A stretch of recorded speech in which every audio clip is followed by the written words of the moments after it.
Hey guys, it's Wednesday, February 22nd, and this is Newswave. So the first thing I'll talk about today is the PS4 Pro Retro, and it's done by Colorware, and what they did was they actually took the PS4 Pro, that we all know, and actually made it more like a callback or a throwback to the original PlayStation. They did the colors all different, which is awesome. It looks just like it. I like the logo at the top. It's all colorful. They even did the little touches, like the center bar in that stack is a darker gray, kind of to mimic the power and eject button on the original PlayStation that had that different color tone. They have the 1 and the 2 above the memory or the USB ports that are supposed to mimic the controller slots.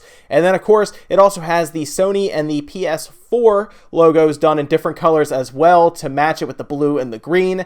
Very neat. Unfortunately, I think they're sold out. They were selling them for about $900. But again, it's more of a collector's piece in this case, guys. It's not really like you're not buying it because it's a PlayStation completely. You're buying it because you like the look, you like the customization, and you want something to add to the collection, I guess. A lot of people do buy these just because of collector's value, so keep that in mind. But yes, about $900. They ship in about a week or so. I don't know if they still have any left. It looks like on their site when I checked, they at least had the order button like open, so I assume they're not completely sold out right now. It's Colorware. I'll leave the link in the description if you guys at least just want to check it out. The next bit of news, guys, we found out when the Switch embargo dates are. This is for the hardware and the games. Now, the hardware's embargo is up on the 23rd of February, so that's tomorrow. Now, the embargo for the games are different. That's March 1st. That's when you'll start seeing things for like Zelda pop up or snipper clips or any games that any of the reviewers have, Bomberman, things like that will start popping up on the 1st. You'll see reviews come up, different things like that. I do know on the 23rd, they're only allowed to do previews of the hardware, so you'll at least be able to see the people's Switches in general. They'll show them off to us on camera and everything. Then I believe on the 1st, along with the games, they'll be able to actually put a full review for the system out, which would be obviously anyway 2 days before release, which most of us are buying the Switch at this point anyway, so the reviewers' stuff won't actually affect the buyers, or at least the early adopters, too much anyway. Now, I'm about to get into some interesting stuff. I want to let you guys know I will not be revealing any spoilers. No pictures will show up that show that kind of stuff.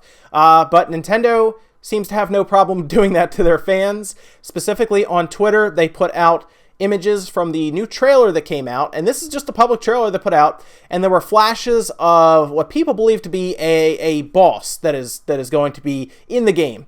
Now, they didn't originally show this. They just showed a trailer saying, hey, look, a new trailer, go watch it if you want, and people who did go watch it were worried that that was a spoiler, and then they took it one step farther, and they went ahead and just put the entire screen image from that video up that people were concerned about, and this led to a lot of backlash on Twitter, as you can imagine. So you had people raging at Nintendo about this, and then you had people on the other side of the fence saying, oh, spoiler, Link's in the game, like whatever was shown was obvious. I don't think it was, to be honest. I think what they did show was kind of out of nowhere. Maybe it's not a big part of the later stages of the game, but it's definitely something in the game. So I don't want to spoil it for you guys. If you want to go check it out, you can. I know Studio Q uploaded it on his channel. It's the whole Japanese trailer. If you want, I'll go ahead and link it down in the description. You guys can check it out from there. And be warned, there is part of that has not been in any other trailer since then. So it may be a spoiler, maybe not. It's not really big. It doesn't really spell anything out. It just shows you what could potentially be a boss down the line. And I'm going to go ahead and stick with Zelda Breath of the Wild here because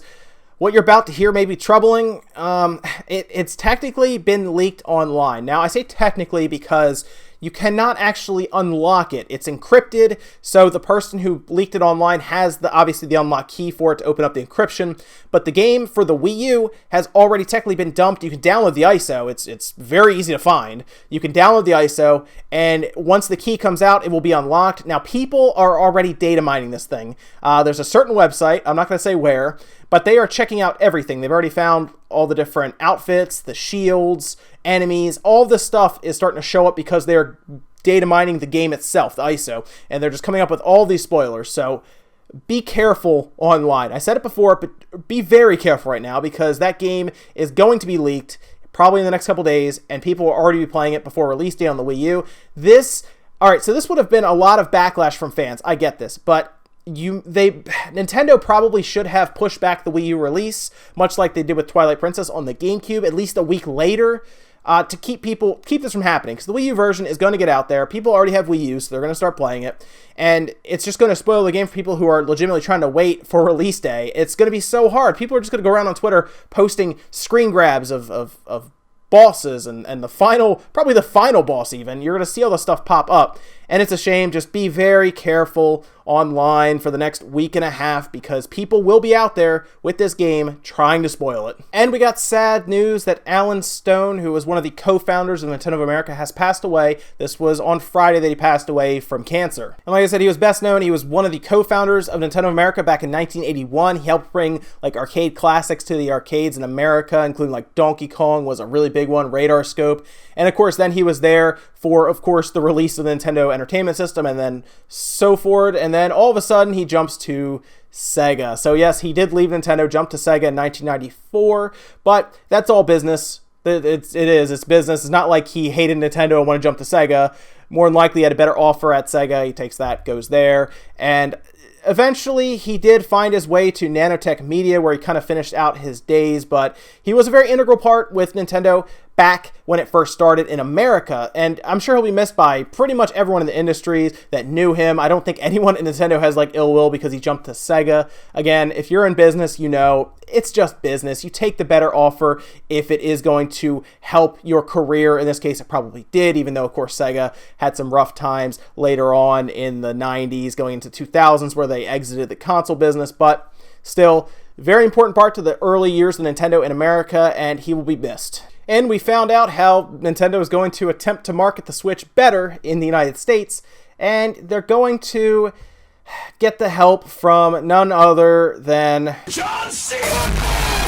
I was almost positive that was on its way out by now, but I guess not. So yes, Nintendo is going to use the help of John Cena to help show the Switch off at different events, specifically February 23rd to show off 1-2 Switch in California. And their reasoning was because he is a versatile actor and athlete like the Switch, which is an odd reason to say that. But listen, John Cena, of course, is a great person to put on the front of anything you're trying to market, especially in America, since he looks like the person that most Americans would strive to be like, so that makes sense. Obviously a very athletic, very clean-cut looking person that is viewed greatly in the media as a overall good person. Obviously, he's very easy to market. He has the look and everything, so it makes sense for Nintendo to take somebody who Americans would look at and say, oh, cool, and get behind the Switch. Also, he is very popular with kids, and of course, Nintendo still wants that kid audience as well as the adults, so this is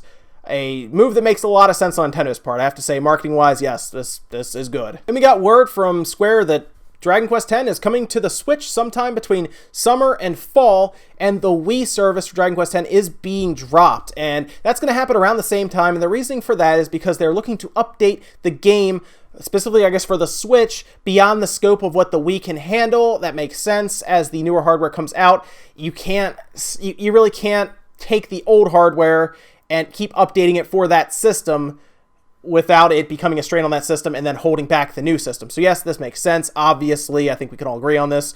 The Switch should take precedence over the older systems. Move Dragon Quest X forward. It's going to be very popular in Japan. It'll become popular over here when it comes out. And that's all there is to it. It's really cool because it's going to be an MMO that's going to be on the Switch. I really hope it does well. I think the Switch, as weird as it sounds, makes a lot of sense for MMOs. Maybe we see more of these come over. We've already heard about Final Fantasy XIV possibly coming to the Switch. Square is really thinking about it, which is interesting because that means it would probably come to the Switch before the Xbox. And interesting, right? MMOs on the Switch. Who would have thought? MMOs on this little handheld that you're holding in the living room, or maybe you dock it and you put it on TV. Interesting idea. I think I would like to see a lot more MMOs come to that system. And we found out that Metal Gear Solid, the movie, is actually in production they're getting the script written and everything. Sounds like Kojima himself is actually going to be a part of writing the script, and this is with movie director Jordan Vogt-Roberts. And one of the big controversial things right now is a lot of people believe that Metal Gear Solid has to be R-rated to be good. He is more along the lines of maybe we make it PG-13 to get more people in the doors. Obviously, like kids and stuff can go to it technically. You don't need, obviously, a parent there if it's not R, because then 17 plus for R. Anything less than that, you can get the 15, 16-year-olds in there as well. This is is Jordan Roberts talking about this, that it doesn't necessarily need to be R-rated to be good. The thing about Metal Gear Solid is it has always been a more violent genre. I think we can all agree on that. And really, you can get away with PG-13 if you do a lot of camera cuts and stuff away from violent acts, but it's got to be a more violent movie, right? I mean, Metal Gear Solid's always been violent, so I'm not really sure how he would pull that off at PG-13. He talked about like G.I. Joe and Kong and stuff like that being PG-13. Yeah, that's great, but I think most of the people who enjoyed Metal Gear Solid back on the PS1 would probably enjoy it as an R-rated film, since most of us who enjoyed it on the PS1 are old enough to go to an R-rated movie. So either way, I'll check it out, because now that I hear that Kojima is involved in the script writing, I'm sure the plot will be super crazy and over the top and out there. So sounds like a fun movie. And that's it for Newswave today, guys. Make sure you comment, like, subscribe, all that good stuff. Let me know what you think about all the stuff we talked about here. Are you going to have your fingers in your ears and just singing all the time so you don't see any Zelda spoilers? It might be tough. I'm telling you guys. This is not going to be an easy week to avoid this stuff. Maybe you are excited about the new Metal Gear Solid movie coming out, and maybe you're interested in John Cena doing marketing for the Switch. That's interesting. Let me know what you guys think down below. I will see you next time.